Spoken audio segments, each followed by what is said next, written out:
Hey guys! Welcome back to my channel! This is Ina Journey, ang inyong nanay na vlogger. At you can see, nandito tayo din sa ating kusina. Gagawa tayo ngayon ng salad. So, kung bago ka pa lang sa ating channel, please naman, please do subscribe to my channel at click the notification bell para ma-notify kayo sa ating mga susunod na video. So, ayan guys, intro muna tayo, tapos papakita ko na sa inyo ang mga ingredients ng ating gagawin ng salad for today. See ya!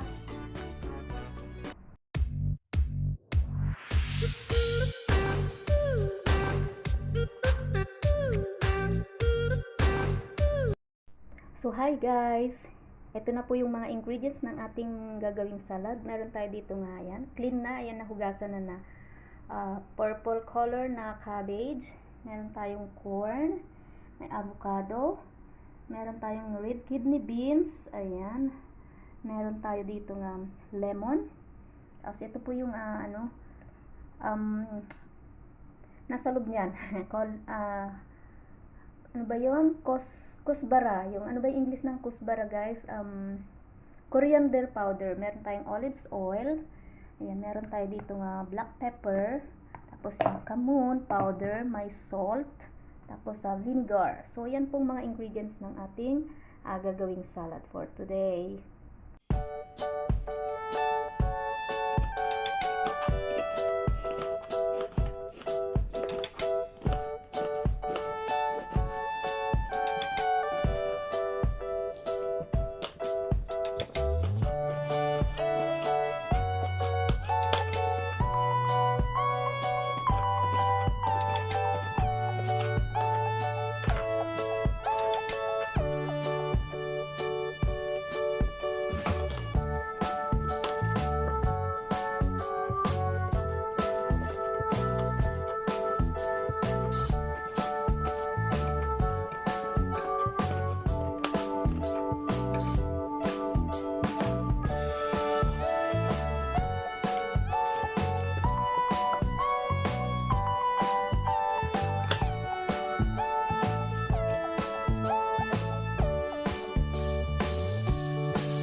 Ito na, this is it. Maghalo-halo na tayo ng ating mga gulay. Siyempre, nandito yung ating ayan, cabbage. Wala lang. Kung ano man ang gusto nyo, andito yung ating corn. Ayan, boiled corn siya. Ayan, ready-made na po siya. Nasa instant po siya. Kaya, kahit hindi na natin siya, ilaga. Kasi, okay na siya. So, yun lang naman. Halo natin siya. And, siyempre, itong ating red kidney beans. Ayan. So, parang ang liit yata ng aking lalagyanan. Lagyan natin siya ng yan, kamon powder. Ayan. 1/4 lang na 1/4 teaspoon. Yung maliit na kutsara po. Tapos, ay, I'm sorry, palpak ulit. Ayan, ito. Ating black pepper. Black pepper.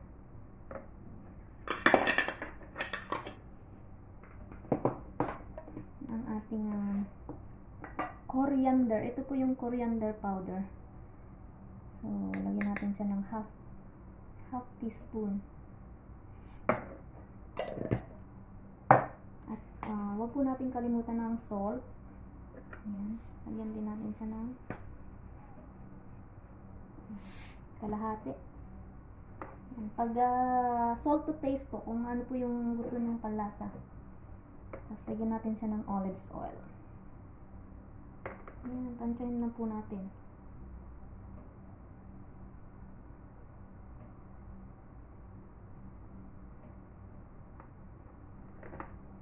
Ayan. So, later on, lalagay natin yung lemon, tsaka yung vinegar. At tsaka, last natin ilalagay yung avocado. Hindi pa na-slice kasi. So, meron akong nakalimutan na ilagay guys, ano? So, later ulit, ayan, magkakat muna tayo ng sibuyas. So, hello guys, ayan, kailangan din natin pala siyang lagyan ng sibuyas, no? So, nakalimutan ko sa mga ingredients kanina.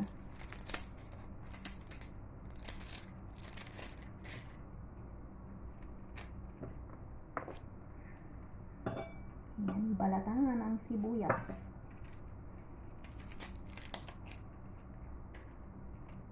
Ayan. Cut lang natin siya ng, small. Ayan, maliliit. So, ito po. Cut natin yung sibuyas. Ayan. At mix na rin po natin siya. Ayan, direct na lang. Sibuyas is right. Ayan.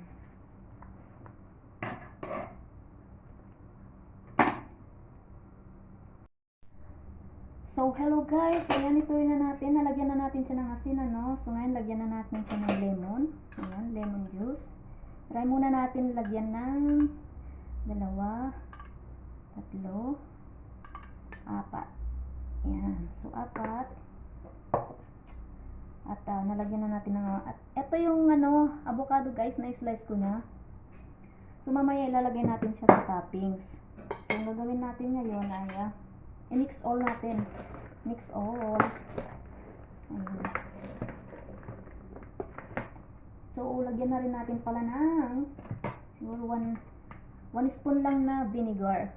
Ayan, vinegar. Bismillah. Ayan. So, may lemon na siya. Magiging sobrang na siya. Maanghang. Maasim. So, mix lang natin siya guys. Mix well.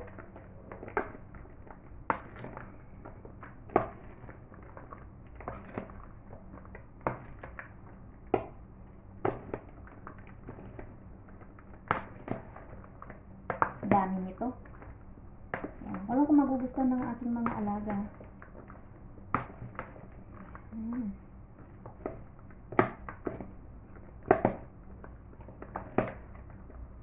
So, taste natin guys ha.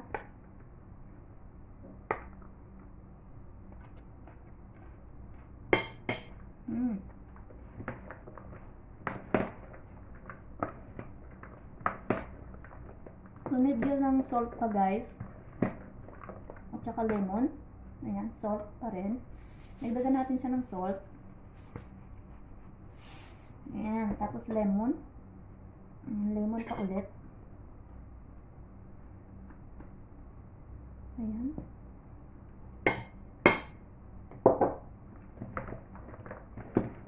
Mix well lang guys ha. Ayan.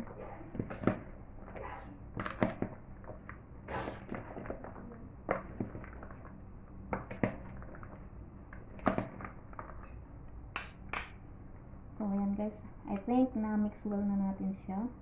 So tikman natin ulit.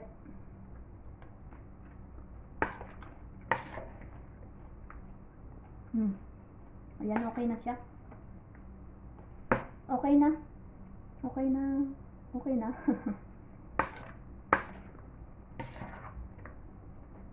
So, ganyan na lang natin siya. Then, lagay natin sa toppings yung ating ano. Yung avocado. Ayan. Ganyan. Ganyan lang siya kasi para kung mix natin na ano siya, matutunaw. Dito na lang hindi masyadong hinog yung avocado. So, ayan siya guys. Sarap. Ayan. So, ito na. Ready na. Ayan. Pagdating ng mga boss natin, pwede na silang kumain. Tcharan! So, guys, sa lahat ng mga hindi ko pa subscriber dyan, baka hindi pa naman kayo nakasubscribe, pa-subscribe naman. At sa aking mga subscriber, maraming salamat sa inyong panonood. At sa ating mga members dyan, mga super chatters, mga kaibigan, team, maraming salamat. Please don't forget to subscribe. Ayun, maingay. Maraming salamat. Bye. Thank you so much.